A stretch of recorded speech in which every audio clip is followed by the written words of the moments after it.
ये 6 पक्षी घर में आने से करोड़पति हो जाते हैं। घर के लोग जानिए इनके बारे में।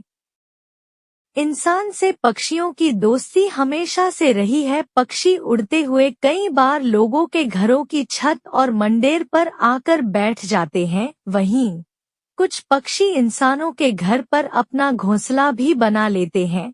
वैसे पक्षी कभी अकेले आते हैं तो कभी समूहों में आकर छत पर किल्लौल करते हैं। वे वहां दाना खाते हैं, पानी पीते हैं और अटखेलियां करते हैं। हम में से अधिकतर लोगों को पता नहीं है कि विभिन्न पक्षियों का हमारे घर की छत या मुंडेर पर आकर बैठना कोई संयोग मात्र है या फिर इसके पीछे भविष्य का कोई बड़ा संकेत छिपा होता है। कभी कभी ऐसा होता है जब अचानक आपके घर पर कोई पक्षी आ जाता है। इस पक्षी को देखकर आपका मन खुश हो जाता है। लेकिन क्या आप जानते हैं, पक्षी के घर आने के पीछे वास्तु और धार्मिक वजह होती है। जाने पक्षी का आना शुभ होता है या अशुभ। सनातन धर्म में कुछ पक्षियों का विशेष महत्व है। इन पक्षियों का आपके आसपास होने का मतलब है कि आपके जीवन में सुख, समृद्धि और खुशियां रहेंगी। तो आइए जानते हैं कौन सी पक्षी का आपके घर या छत पर आना कितना शुभ। ये है हिंदू धर्म के सबसे पवित्र पक्षी, एक मोर। मोर शिव पुत्र कार्तिकेय भगवान का वाहन है। इसे पक्षियों के राजा का दर्जा प्राप्त है। भगवान कृष्ण के मुकुट में लगा मोर का पंख इस पक्षी के महत्व को दर्शाता है। मोर सभी पक्षियों में सबसे सुंदर देखने में लगता है और बारिश के मौसम में जब नाचने लगता है तो और प्यारा लगता है। हिंदू धर्म में मोर का मांस खाना महापाप समझा जाता है। अगर कभी मोर आपके घर में आए और आपको वह दिख जाए तो समझिए यह एक शुभ संकेत है। आपके जीवन में प्यार बरसेगा और घर में ढेर सारी खुशियां आने वाली हैं। 2 कौआ।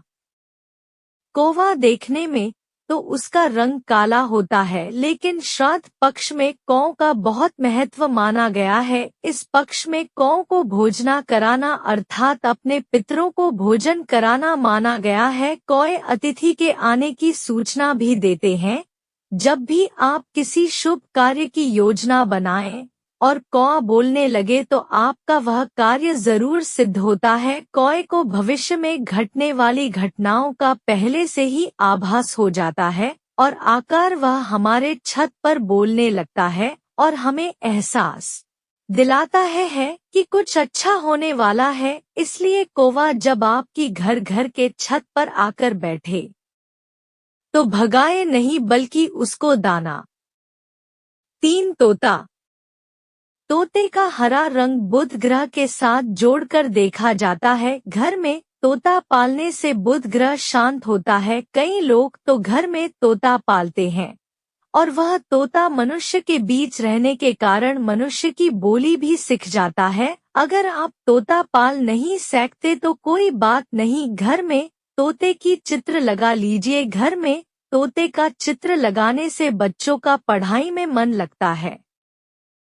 4 उल्लू। उल्लू माता लक्ष्मी का वाहन है। उल्लू का अपमान करने से लक्ष्मी का अपमान माना जाता है। मान्यता है कि उल्लू समृद्धि और धन लाता है। उल्लू को लोग अच्छा नहीं मानते और उससे डरते हैं, लेकिन यह गलत धारणा है। उल्लू को भूत, भविष्य और वर्तमान में घट रही घटनाओं का पहले से ही ज्ञान हो जाता है। वाल्मीकि रामायण में उल्लू को अत्यंत चतुर कहा गया। घर की छत पर उल्लू का बोलना यानी किसी शोक समाचार का आना होता है।